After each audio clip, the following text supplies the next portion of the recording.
My name is Bea Patterson. B is short for Beruda. I was born in Germany. My background was Lithuanian, which my father was.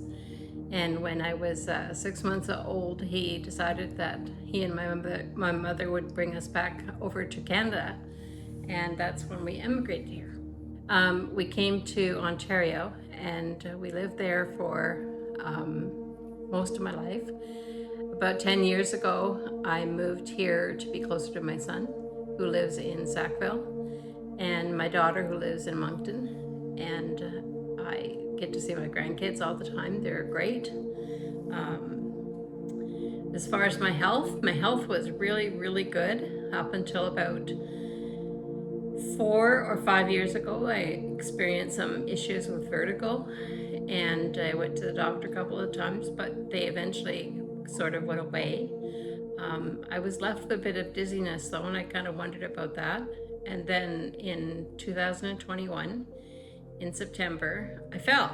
I fell putting a dish into my dishwasher, and I hit a granite counter and split my cheek open, hit my head really good, and my right knee. But that was at the peak of COVID, and the ambulances were lined up. I made a call to 811, and the ambulances were lined up. They're 13 deep at Dumont. So I thought I would be fine after that fall. And that was wrong. I continued to get worse, to the point where I could hardly speak. My ability to form sentences was gone. I could not walk very well, and I lived in a 2-story house. My bedroom was upstairs. So after about 3 days, I made the decision to call 911 and go to the hospital. And while I was there for the better part of 2 days. They did all kinds of testing, MRIs, ultrasounds, x-rays. It was amazing.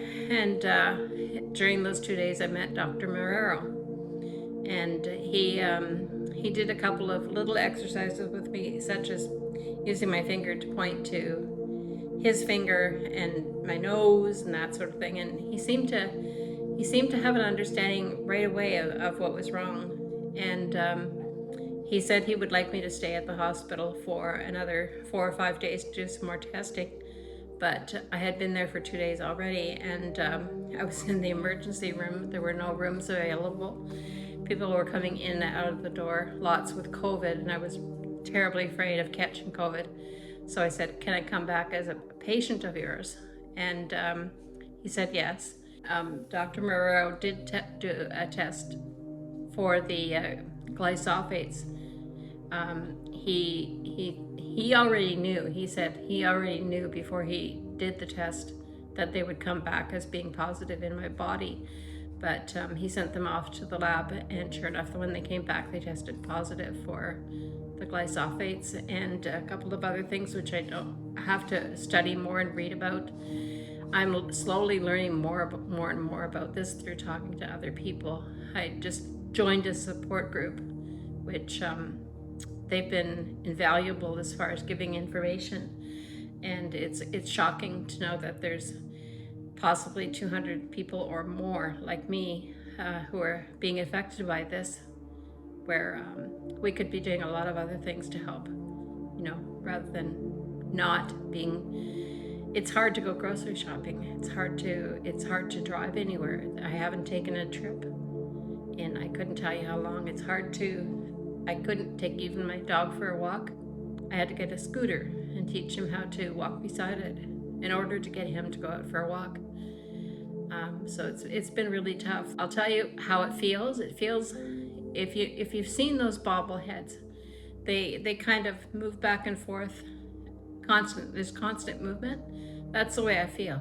It was left up to me to do what I could about my living arrangements. So I asked my kids to help me move downstairs so I didn't have to use the stairs. I have honestly not much memory of those first few months. I existed. I honestly didn't think I'd even make it through the next couple of months. I was just so racked with things like memory fog. I couldn't remember things. I couldn't walk. I couldn't drive. There were just so many things that I knew I was in deep trouble. The driver who was with rideshare program, he has been with me through this whole process. He still drives me to this date. And he said he honestly didn't think I was going to make it past the first month because I could barely walk. And I had no interest in eating, had no appetite. All kinds of things were wrong. So it was existence rather than living, but I just kept pushing myself and moving forward. Before that, before I fell, I was involved in everything in New Brunswick. I was a senior Goodwill ambassador, working on the seniors programs to make it better for seniors to function in the towns. I worked with Tantramar Seniors College. It's a college that we have which has 4 campuses, one in Moncton, one in Sackville, one in Shediac, and one in Amherst. And we had 3 semesters, and I was also always trying to recruit people to give courses. Gave courses myself. I love being outdoors, and I love photography. And I would do the ones that would involve the trails and photography. And after this happened with the fall, I haven't gone back to any of those things. So my life has changed overnight, really, to the point where I look at the positive right now, and what I'd like to really do is to see this process of what's causing this to happen to us, and that's my goal. I am a writer. I like to write in my free time. I like to read, and I am slowly getting better, I think, but I don't know how much further I'll get better. My numbers have come down according to Dr. Marrero, and he's a wonderful doctor, by the way. He's so kind, and I feel sorry for him because he's overwhelmed with the numbers of people that are being affected by this. You can't imagine how your life can change overnight, but used to love to cook and to bake. I rarely do that. And I eat because I have to. It's not something I enjoy right now. That's a real change as well. I can't walk without a cane or a walker. It's extremely difficult. I had to move because of the stairs at my old place, and I loved my old house very much. It was close to the beach.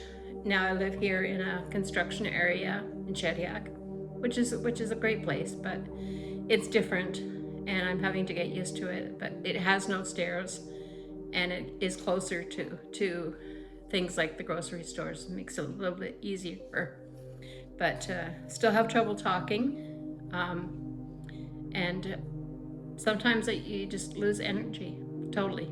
Just it goes, and you have to lie down. There's not anything you can do.